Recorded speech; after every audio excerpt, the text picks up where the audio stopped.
Okay students, तो we are going to start our new chapter and believe me ये बहुत ही आसान चैप्टर है. This is one of the simplest chapter. कोई स्ट्रेस फील नहीं होगा आपको ये चैप्टर पढ़ते टाइम. ठीक है, देखा जाए तो टेक्निकली ये साइंस का चैप्टर ही नहीं है. This is general study related stuff. इस चैप्टर का नाम क्या है? Improvement in food resources. तो नाम से क्लियर है कि इस चैप्टर में हम फूड से रिलेटेड बात करने वाले हैं.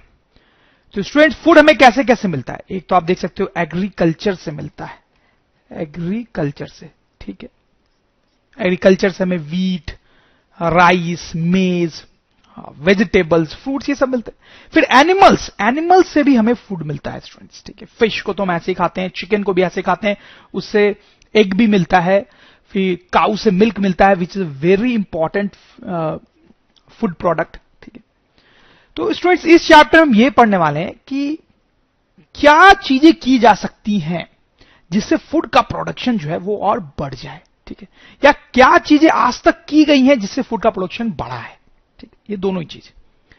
तो स्टूडेंट्स, फूड के प्रोडक्शन को और बढ़ाना चाहते हैं. मतलब अभी फूड का प्रोडक्शन जो है वो कम है, और बिल्कुल कम है students.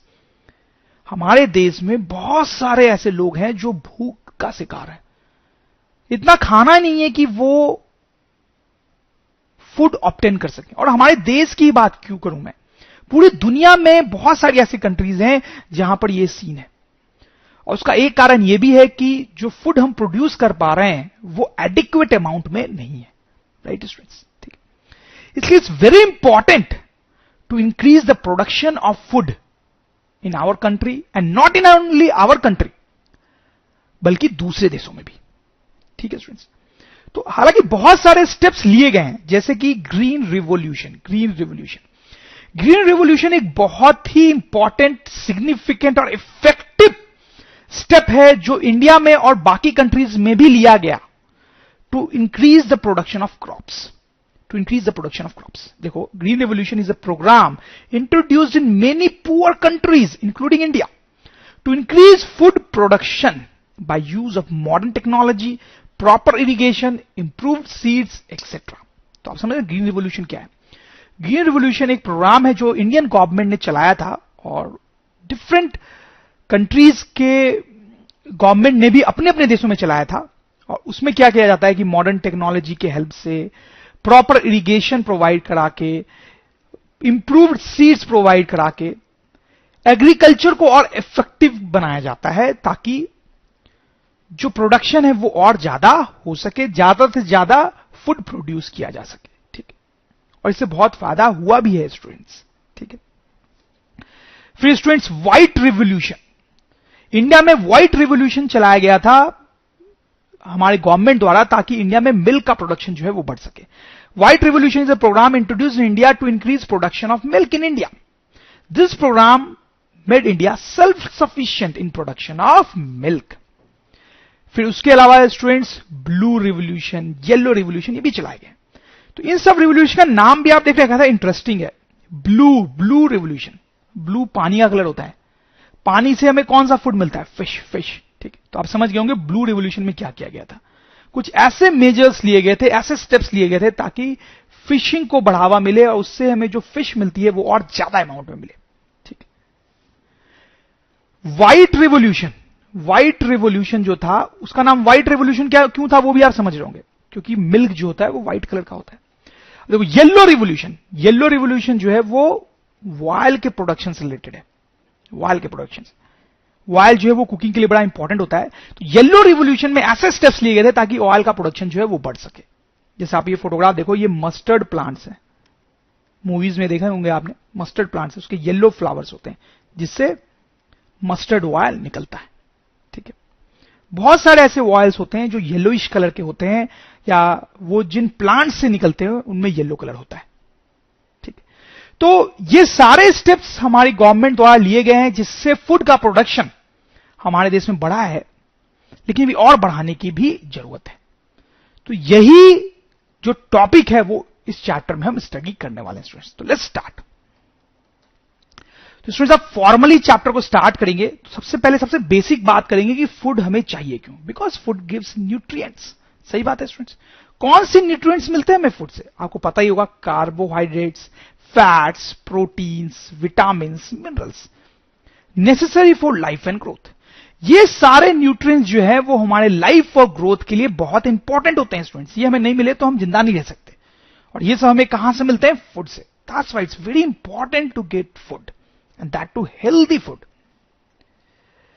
Sources of food. Food का क्या सोर्स है, कहां से हमें फूड मिलता है? एक तो मैंने आपको बताया एग्रीकल्चर से मिलता है, ये मेजर सोर्स है फूड का, एग्रीकल्चर, आप समझते हो। दूसरा, एनिमल से भी फूड मिलता है, एनिमल हस्बेंड्री, जिसको लाइफ स्टॉक भी बोलते हैं। जैसे काऊ से हमें मिल्क मिलता है स्टूडेंट्स, चिकन को तो लोग ऐसे ही खाते हैं, फिश को भी लोग ऐसे खाते हैं, कई सारे जानवरों को लोग ऐसे ही खाते हैं, ठीक है। तो एनिमल से ही मिलता है, उनकी भी बात हम इस चैप्टर में करेंगे। अब यहां पे प्रॉब्लम क्या है? India is an agriculture oriented country. ये तो आपने बचपन से सुना होगा स्टूडेंट्स कि इंडिया में एग्रीकल्चर बहुत ज्यादा प्रैक्टिस किया जाता है, ठीक है। ज्यादातर जो लोग हैं इंडिया में वो एग्रीकल्चर ही प्रैक्टिस करते हैं। तो एग्रीकल्चर एक बहुत बड़ा बिजनेस है इंडिया में। India is an agriculture oriented country, but still lack of food due to growing population. अब बहुत आश्चर्य की बात है कि ज्यादातर लोग इंडिया में एग्रीकल्चर ही प्रैक्टिस करते हैं, तब भी इंडिया में फूड की प्रॉब्लम है। क्यों है ऐसा students? Because of a growing population. तो हम फूड तो बहुत प्रोड्यूस करते हैं अपने देश में, लेकिन हमारे देश की जो पॉपुलेशन है वो दिन प्रतिदिन बढ़ती जा रही है, ज्यादा से ज्यादा लोग होते जा रहे हैं हमारे देश में, लेकिन अब फूड प्रोडक्शन उतने जल्दी बढ़ा नहीं पा रहे, ठीक है। जितने जल्दी लोग बढ़ रहे हैं उनके अकॉर्डिंग उतने जल्दी हम फूड प्रोडक्शन नहीं बढ़ा पा रहे। That is the problem in our country. उसका सोल्यूशन क्या है? सबसे इंपॉर्टेंट काम तो है increase efficiency of production. Food का जो प्रोडक्शन है उसको बढ़ाया जाए। ऑब्वियस सी बात है, फूड की कमी है तो फूड के प्रोडक्शन को बढ़ाना पड़ेगा। दूसरा, access of food to people. अच्छा, देखो स्टूडेंट्स, कई जगह पर यह प्रॉब्लम भी है कि फूड तो है लेकिन वो लोगों तक पहुंच ही नहीं पा रहा है, खासकर गरीब लोगों तक पहुंच ही नहीं पा रहा है कुछ ना कुछ प्रॉब्लम के कारण। तो यह भी तो जरूरी है कि जो फूड प्रोड्यूस हो वो लोगों को मिल सके, लोगों तक पहुंच सके, तभी तो उस फूड का कोई मतलब है। तो बहुत सारी जगह पे इंडिया में यह भी प्रॉब्लम है। Third, people should have enough money two by food. अच्छा, अब बहुत जगह ये प्रॉब्लम है, फूड है, लोगों तक पहुंच भी गया, लेकिन लोगों के पास मनी नहीं है उसको फूड को खरीदने के लिए, पैसे नहीं है खरीदने के लिए, वो इतने गरीब हैं। तो इस प्रॉब्लम को भी सॉल्व करनी पड़ेगी।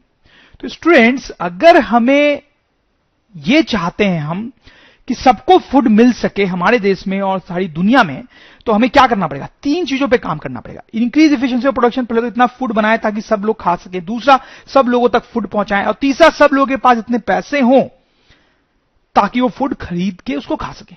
Right students? ठीक है, चलो। Types of crops. किन किन टाइप के क्रॉप्स होते हैं? सीरियल्स जैसे वीट, राइस, मेज, मिलेट, सरगम, ये सब जो है वो सीरियल्स के एग्जांपल्स हैं। इनसे हमें कार्बोहाइड्रेट मिलता है। कार्बोहाइड्रेट एक न्यूट्रिएंट है, उसकी बात हमने थोड़ी देर पहले की थी। तो कार्बोहाइड्रेट जो है वो हमें मिलता है इन सीरियल्स से। फिर दूसरा मेजर टाइप ऑफ क्रॉप होता है pulses. Gram, pea, black gram, green gram, pigeon gram, lentil, ये दाल वगैरह जो भी होती है ना, मूंग दाल, चने की दाल, ये सब जो है वो पल्सेस कैटेगरी में आती है। इनसे हमें प्रोटीन्स मिलता है। Proteins very important. Wild seeds, ये तीसरे टाइप के क्रॉप्स होते हैं, जैसे सोयाबीन, ग्राउंड नट, सीसम, कैस्टर, मस्टर्ड, लिनसीड, सनफ्लावर। इन सबसे हमें ऑयल मिलता है जो कुकिंग वगैरह में यूज होता है स्टूडेंट्स। इससे हमें कौन सा न्यूट्रिएंट्स मिलता है? फैट्स। फिर स्टूडेंट्स, वेजिटेबल्स, स्पाइसेस, फ्रूट्स, ये क्रॉप्स होते हैं, ये तो आपको पता ही है। इनसे हमें विटामिन्स और मिनरल्स मिलते हैं, ठीक है।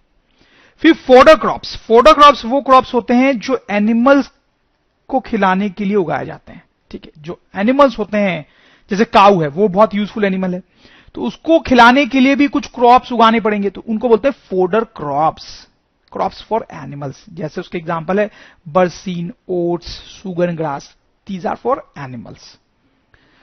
तो स्टूडेंट्स, हमने समझा कि किस किस टाइप के क्रॉप्स होते हैं और उनसे हमें क्या मिलता है। Cereals, pulses, wild seeds, vegetables, fodder crops.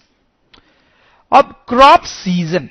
अब देखो, हर क्रॉप को ग्रो करने का अपना सीजन होता है। Different crops, different conditions like temperature, moisture etcetera. देखो, हर क्रॉप जो है उसको ग्रो करने के लिए अलग कंडीशन चाहिए होती है, किसी को ज्यादा टेम्परेचर चाहिए, किसी को कम टेम्परेचर चाहिए, किसी को ज्यादा मॉइस्चर चाहिए, किसी को कम मॉइस्चर चाहिए, ठीक है। तो सबको अलग अलग इन्वायरमेंटल कंडीशन चाहिए होती है ग्रो करने के लिए, ठीक है। तो इसका मतलब हर क्रॉप को अलग सीजन में ग्रो किया जाएगा, जो सीजन उसके लिए अप्रोप्रिएट हो। डिफरेंट फोटो पीरियड्स चाहिए होता है क्रॉप्स को, हर क्रॉप को डिफरेंट फोटो पीरियड चाहिए होता है। फोटो पीरियड का मतलब होता है ड्यूरेशन ऑफ सनलाइट। मतलब कुछ ऐसे क्रॉप्स हैं जिनको दिन में 10 घंटे सनलाइट चाहिए, कुछ ऐसे क्रॉप होते हैं जिनको दिन में 5 घंटे ही सनलाइट चाहिए, कुछ ऐसे क्रॉप है जिनको दिन में 7 घंटे सनलाइट चाहिए, ठीक है। तो ऑब्वियसली जिनको ज्यादा सनलाइट चाहिए उनको समर में ग्रो कराना पड़ेगा, जिनको कम सनलाइट चाहिए उनको विंटर में ग्रो कराना पड़ेगा, ठीक। तो बोलने का मतलब यह है स्टूडेंट्स कि हर क्रॉप का अपना एक सीजन होता है। इंडिया में बेसिकली 2 सीजन्स होते हैं क्रॉप्स के, 2 सीजन्स, एक है खरीफ सीजन और एक है राबी सीजन, ठीक। कुछ क्रॉप्स खरीफ सीजन में ग्रो किए जाते हैं और कुछ राबी सीजन में। खरीफ सीजन जो है वो जून से अक्टूबर का टाइम होता है, जो कि रेनी सीजन होता है, जब मॉनसून आता है और बहुत सारी बारिश लाता है, ठीक है। जून से अक्टूबर का उस सीजन को बोलते हैं खरीफ सीजन। और जो बच गया नवंबर टू दिसंबर उसको राबी सीजन बोलते हैं, ठीक। तो ऑब्वियसली आप समझ रहे हो खरीफ सीजन में वो क्रॉप्स ग्रो करेंगे जिनको ज्यादा पानी चाहिए, रिक्वायर मोर वाटर, ऐसे क्रॉप्स ग्रो किए जाते हैं क्योंकि जिनको ज्यादा पानी चाहिए होता है, क्योंकि उस टाइम तो बारिश का सीजन है, तो ऑटोमेटिकली ज्यादा पानी मिल जाएगा क्रॉप्स को। राबी सीजन में वैसे क्रॉप्स ग्रो होते हैं जिनमें लेस वाटर की रिक्वायरमेंट होती है थोड़ी, ठीक है। कुछ एग्जांपल्स ही मैंने यहां पे लिखे हैं, देखो paddy basically refers to rice को तो बहुत हैवी अमाउंट में वाटर चाहिए होता है, इसलिए उसको तो रेनी सीजन में ही ग्रो करते हैं, खरीफ सीजन में ग्रो करते हैं। फिर है सोयाबीन, पीज एंड पीज, मेज, ब्लैक ग्राम, ग्रीन ग्राम। राबी सीजन के कुछ एग्जांपल्स हैं वीट, ग्राम, पीज, मस्टर्ड, लिनसीड्स। समझ रहे हो स्टूडेंट्स? तो अब हमने कुछ बेसिक बातें एग्रीकल्चर से रिलेटेड पढ़ ली हैं कि कैसे कैसे क्रॉप्स उगाए जाते हैं, किन सीजन में उगाए जाते हैं। Now will come to the main thing of this chapter, that is improvement in crop yield. Crop yield को कैसे इंक्रीज किया जाए। क्रॉप यील्ड का मतलब समझते हो आप स्टूडेंट्स, ठीक है। सपोज करो आपके पास ये लैंड है जिसमें आप फार्मिंग करते हो, ठीक है, ठीक है। सपोज करो इसमें आपने 100 केजी राइस उगाया एक साल में, 100 केजी राइस उगाया। अगर आप दूसरे साल में 150 केजी राइस उगाते हो, नेक्स्ट ईयर में फिर से एक साल में 150 केजी राइस उगाते हो, तो हम बोलेंगे क्रॉप यील्ड बढ़ गई, क्रॉप यील्ड बढ़ गई। क्रॉप यील्ड बढ़ाने का मतलब होता है कि उतने ही जगह में, उतने ही लैंड में ज्यादा प्रोडक्शन करना। उतने ही लैंड में अगर हम ज्यादा प्रोडक्शन कर रहे हैं तो बोलते हैं यील्ड बढ़ी, ठीक है। आप समझ रहे बात? अगर आपने बड़ी जगह ले लेते और तब 150 केजी राइस प्रोड्यूस करते एक ईयर में, तो वो फिर यील्ड नहीं बढ़ी। उतने ही लैंड में आपने प्रोडक्शन बढ़ा लिया उतने ही टाइम में, तो यील्ड बढ़ गई, ठीक है। तो हम बोल सकते हैं yield increases when production increases from same amount of land,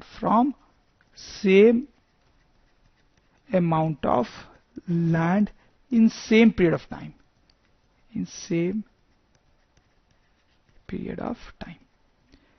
जैसे इंडिया में क्रॉप की यील्ड बहुत बड़ी है 1960 से 2004 के बीच में, इस 40 to 45 ईयर्स के बीच में बहुत ज्यादा यील्ड बढ़ी है। इंक्रीज इन एग्रीकल्चर लैंड 25%, ठीक है।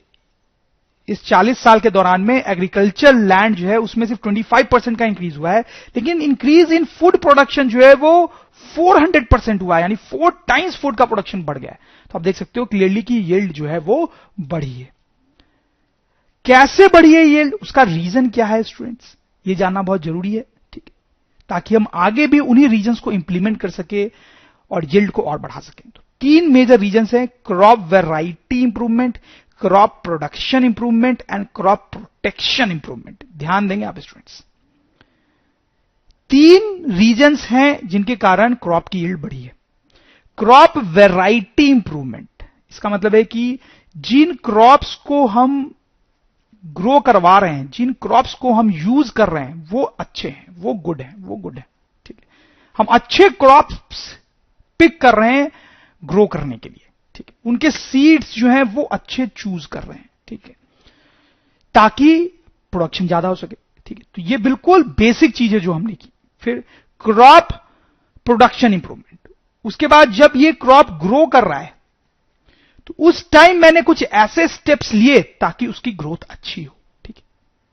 क्या स्टेप्स है वो सब हम देखेंगे डिटेल में। और तीसरा क्रॉप प्रोटेक्शन, फिर क्रॉप्स को डिफरेंट डिफरेंट चीजों से प्रोटेक्ट भी करना पड़ता है, जैसे कि क्रॉप को डिजीजेस से प्रोटेक्ट करना पड़ता है, और भी बहुत सारी चीजें जो हम देखेंगे स्टूडेंट्स। तो अब ये जो 3 टॉपिक्स हैं उनको हम डिटेल में देखेंगे कि क्रॉप वैरायटी इंप्रूवमेंट कैसी होती है, क्रॉप का प्रोडक्शन कैसे इंप्रूव किया जाता है, और क्रॉप का प्रोटेक्शन कैसे इंप्रूव किया जाता है, ठीक है। तो let's start with crop variety improvement. तो स्टूडेंट्स आप देखिए, यहां पे 3 मैंने पॉइंट्स लिखे हैं जो हम डिस्कस करने वाले हैं। इन पॉइंट्स के हेल्प से हम ये इंश्योर कर सकते हैं कि जो क्रॉप हम यूज कर रहे हैं वो अच्छी वैरायटी का है, अच्छी वैरायटी का है। तो स्टूडेंट आप सबसे पहला पॉइंट देखें, गुड एंड हेल्दी सीड्स। अब देखिए इस फोटोग्राफ में एक फार्मर जो है वो सीड्स स्प्रेड कर रहा है इस फील्ड में। अब ये सीड्स अच्छे होंगे, हेल्दी होंगे, तभी तो इससे निकलने वाले क्रॉप्स हेल्दी होंगे, और उनमें लगने वाले जो फूड सब्सटेंस होंगे जैसे सीरियल्स या पल्सेस वो हेल्दी होंगे, सही। तो सबसे पहले तो एक बहुत ही बेसिक और सिंपल से काम करने की जरूरत है कि हम गुड और हेल्दी सीड्स का यूज करें, ठीक है। सीड्स अगर हेल्दी होंगे तो आगे जाके क्रॉप्स भी अच्छे होंगे, ठीक है। फिर उसके अलावा हम हाइब्रिडाइजेशन कर सकते हैं या फिर जेनेटिक इंप्रूवमेंट कर सकते हैं। अब ये दोनों क्या चीज है वो हम थोड़ा समझने की कोशिश करेंगे स्टूडेंट्स। इन दोनों में टेक्नोलॉजी इन्वॉल्व होती है, टेक्नोलॉजी इन्वॉल्व होती है, मतलब इसमें साइंटिस्ट लोग का दिमाग यूज हुआ है इन दोनों एक्टिविटीज में। पहले वाला जो पॉइंट है वो तो बहुत सिंपल और स्ट्रेट फॉरवर्ड था। अब देखो हाइब्रिडाइजेशन में क्या होता है, जैसे मैं एक एग्जांपल लेके आपको समझाता हूं। जैसे कि सपोज करो वीट ग्रो करना है हमें, ठीक है। तो वीट आपने देखा होगा अलग अलग वैरायटीज की होती हैं। कई बार आपको पता नहीं चल सकता है क्योंकि डिफरेंस बहुत थोड़ा सा होता है, बट वीट बहुत डिफरेंट डिफरेंट वैरायटीज का हो सकता है स्टूडेंट्स, ठीक है। तो डिफरेंट डिफरेंट वैरायटी का वीट कैसे होता है, क्योंकि क्रॉप जो है वीट के वो भी डिफरेंट डिफरेंट वैरायटीज के होते हैं। जैसे मान लो एक वैरायटी 1 है, क्रॉप 1 की वैरायटी है, और एक दूसरी क्रॉप 2 वैरायटी है, ठीक है, ठीक है। ये जो वैरायटी है इसकी प्रॉपर्टी है हाई यील्ड, हाई यील्ड। लेकिन ये जो दूसरी वैरायटी है उसकी प्रॉपर्टी है लो यील्ड। इसका कहने का मतलब है स्टूडेंट्स की मान लो आपने इस पहली वैरायटी के 10 क्रॉप्स उगाए और दूसरी वैरायटी के भी 10 क्रॉप्स उगाए, तो इससे आपको ज्यादा वीट मिलेगा और इससे कम वीट मिलेगा। इसलिए हम बोल रहे हैं लो यील्ड है इसकी और इसकी हाई यील्ड है, ठीक है। तो आप सोचेंगे स्टूडेंट्स ऑब्वियसली हम ये वाला क्रॉप यूज करेंगे पहले वाला, बट इतना आसान नहीं है स्टूडेंट्स। इसकी दूसरी प्रॉपर्टी है low resistance, low resistance to disease, ठीक है। और इसकी प्रॉपर्टी है high resistance to disease, high resistance to disease.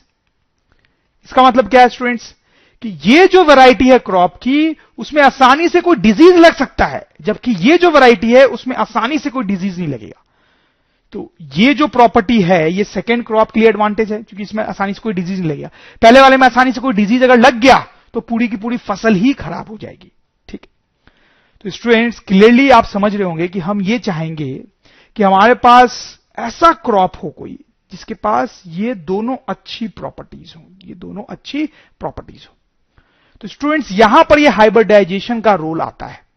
Scientist लोग क्या करते हैं, ये जो क्रॉप 1 है उसका सीड लेते हैं, ये जो क्रॉप 2 है उसका भी सीड लेते हैं, ठीक है। फिर दोनों को कुछ साइंटिफिक प्रोसेसेस से गुजारते हैं और उसके हेल्प से एक तीसरे टाइप का सीड प्रोड्यूस करते हैं, तीसरे टाइप का सीड प्रोड्यूस करते हैं। ये एक अलग ही वैरायटी है, ये एक अलग ही वैरायटी है, डिफरेंट वैरायटी है, ये डिफरेंट वैरायटी ऑफ क्रॉप,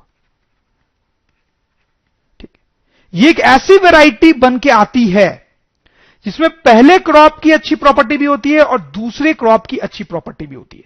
मतलब ये एक ऐसे वैरायटी का सीड बन के आ गया है स्टूडेंट्स कि इससे जब क्रॉप उगेगा तो उसका यील्ड हाई होगा और हाई रेजिस्टेंस टू डिजीज होगा।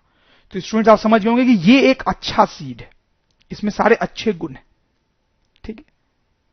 तो ये जो प्रोसेस हमने किया दैट इज कॉल्ड हाइब्रिडाइजेशन। ये जो प्रोसेस हमने किया उसको बोलते हैं हाइब्रिडाइजेशन। और ये जो सीड बना है नए टाइप का, या फिर ये जो नए टाइप की वैरायटी बनी उसको बोलते हैं hybrid variety. Hybrid variety, hybrid का मतलब होता है मिक्स्ड वैरायटी।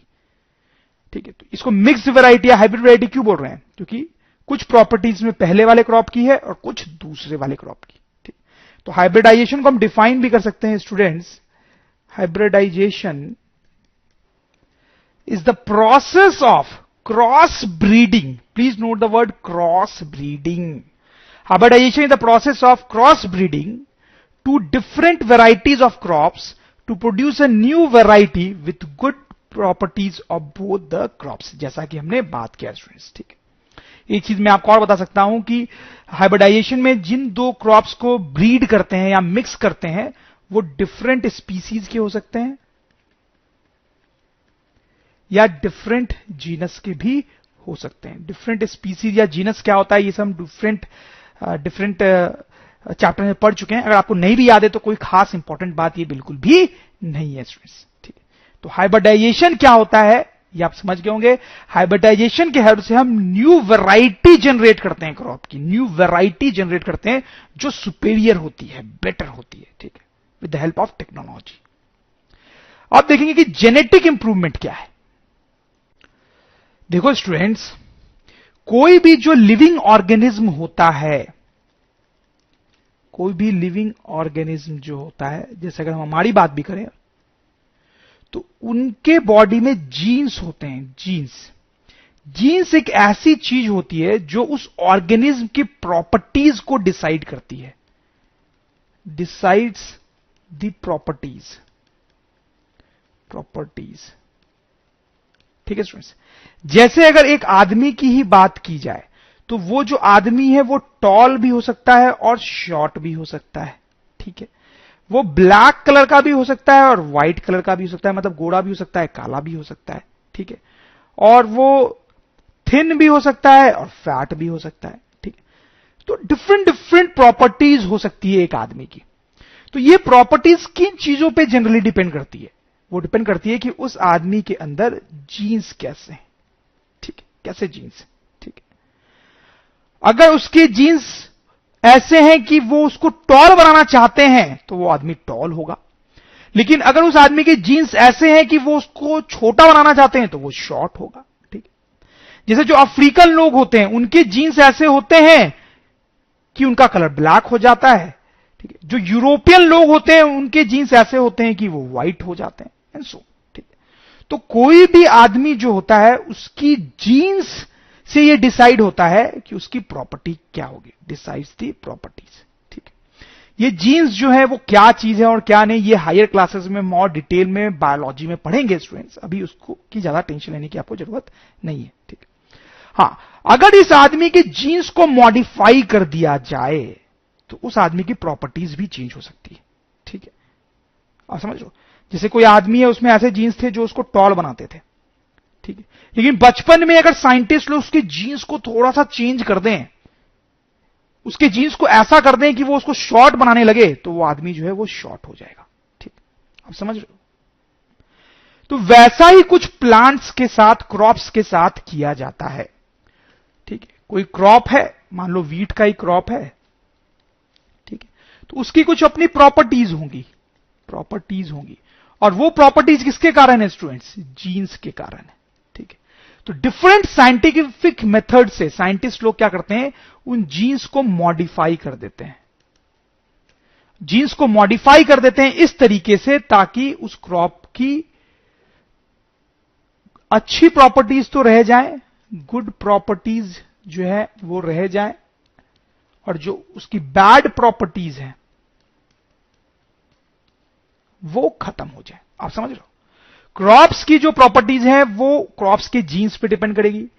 तो साइंटिस्ट लोग क्या करते हैं, उसके सीड में कुछ ऐसी मॉडिफिकेशन करते हैं ताकि जीन्स मॉडिफाई हो जाए, इस तरीके से मॉडिफाई हो जाए कि उस क्रॉप की अच्छी प्रॉपर्टीज तो रिटेन हो जाए और बुरी प्रॉपर्टीज जो है वो खत्म हो जाए, तो वो क्रॉप हमारे लिए ज्यादा यूजफुल हो जाएगा स्टूडेंट्स। ठीक है, तो उसको बोलते हैं जेनेटिक इंप्रूवमेंट। तो स्टूडेंट्स हम लिख सकते हैं कि जेनेटिक इंप्रूवमेंट हम क्या करते हैं, In genetic improvement, genes of a crop are modified so that desired properties are retained and undesired properties are suppressed. तो स्टूडेंट्स आप देख सकते हैं, इससे अब जो नया क्रॉप हमें मिलेगा वो एक बेटर वैरायटी का होगा, बेटर वैरायटी का होगा. तो स्टूडेंट आपको समझ में आया कि टू स्टार्ट विथ हमें क्या करना चाहिए, अच्छे वैरायटी का क्रॉप सिलेक्ट करना चाहिए. वो कैसे हो सकता है कि पहले तो हम सीड ही अच्छे लें, हेल्दी सीड्स लें, ठीक है.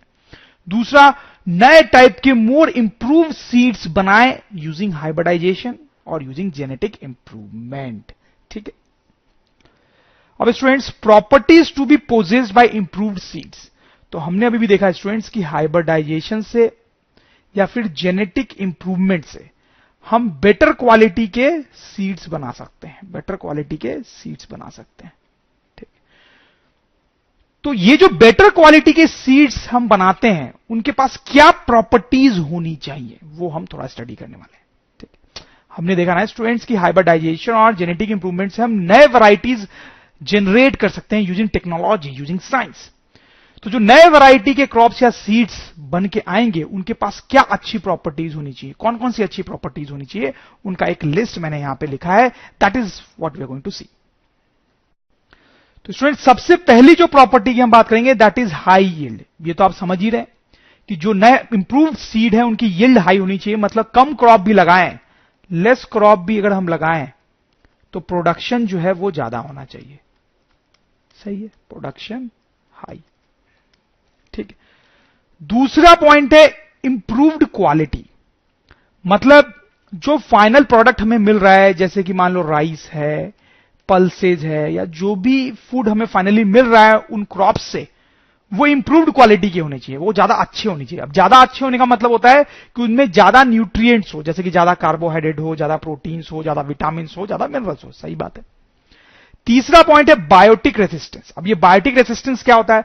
बायोटिक वर्ड बहुत इंपॉर्टेंट होता है, आपको स्टूडेंट्स बायोलॉजी में बार बार देखने को मिलेगा. बायोटिक का मतलब होता है लिविंग, और ए बायोटिक वर्ड भी होता है एक, वो भी बार बार देखने को मिलेगा, नॉन लिविंग. अब देखो स्टूडेंट्स, क्या होता है जब कोई क्रॉप ग्रो कर रहा है तो उसको बहुत सारी प्रॉब्लम्स को फेस करना पड़ सकता है. कुछ ऐसी प्रॉब्लम्स होंगी जो लिविंग ऑर्गेनिम्स के कारण उसको फेस करनी पड़ रही है, कुछ ऐसी प्रॉब्लम्स होगी जो नॉन लिविंग थिंग्स के कारण उसको फेस करनी पड़ रही है. जैसे लिविंग ऑर्गेनिम्स के कारण कौन सी प्रॉब्लम्स फेस करनी पड़ सकती है, जैसे डिजीजेस, ठीक है. जैसे किसी भी क्रॉप में डिजीज हो सकता है ड्यू टू माइक्रो ऑर्गेनिम्स या ड्यू टू इंसेक्ट्स. हमारी बॉडी में भी यही होता है स्टूडेंट्स, हमें भी बहुत सारे डिजीजेस हो जाते हैं ड्यू टू माइक्रो ऑर्गेनिम्स या इंसेक्ट्स. वैसे क्रॉप्स को भी डिजीज हो सकते हैं, वैसा हो गया तो क्रॉप खराब हो जाएगी. तो ये जो प्रॉब्लम है डिजीज वाली, वो तो आप देख सकते हो लिविंग ऑर्गेनिम्स के कारण है ना, ठीक है. नॉन लिविंग थिंग्स के कारण भी क्रॉप्स को प्रॉब्लम फेस करनी पड़ सकती है, जैसे कि ड्रॉट, सूखा पड़ गया, बहुत ज्यादा गर्मी है, बहुत ज्यादा ठंड है, फ्रॉस्ट है, वाटर जम गया कहीं पर, तो उसके कारण हो सकता है प्लांट खराब हो जाए. सैलिनिटी मतलब एक्सेस सॉल्ट है,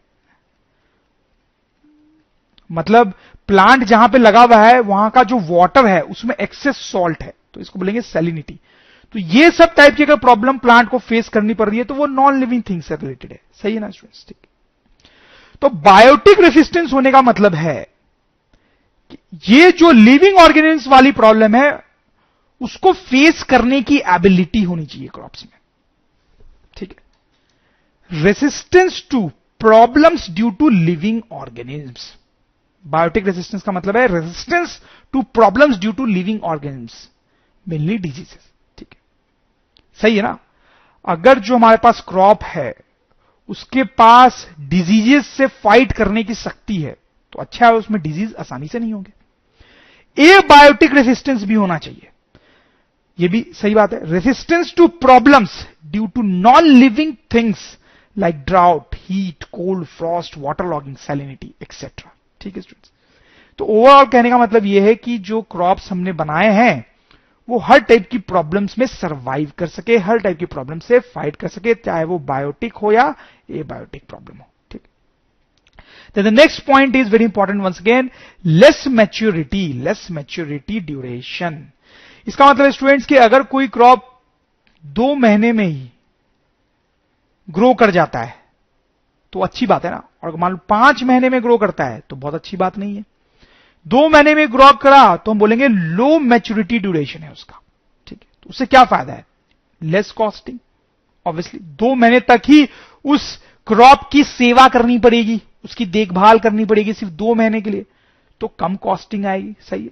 and more rounds of crops, ये और भी इंपॉर्टेंट पॉइंट है। अब देखो 2 महीने में ही वो क्रॉप रेडी हो गया, तो अब 2 महीने बाद आप कोई दूसरा क्रॉप लगा सकते हो, ठीक है। अगर 5 महीने में क्रॉप रेडी होता है तो 5 महीने तक आप कोई दूसरा क्रॉप नहीं लगा सकते हो, ठीक है। अगर कोई क्रॉप 2 महीने में रेडी हो रहा है तो 5 महीने में तो आप उसको 2-3 बार ग्रो कर लोगे ना, ठीक है। तो मोर राउंड्स ऑफ क्रॉप्स, ठीक है, ठीक है। तो हम चाहते हैं लेच मैच्योरिटी ड्यूरेशन हो, जल्दी से जल्दी सीड लगाने के बाद क्रॉप ग्रो हो जाए और उसमें फूड हमें मिल जाए, ठीक है स्टूडेंट्स।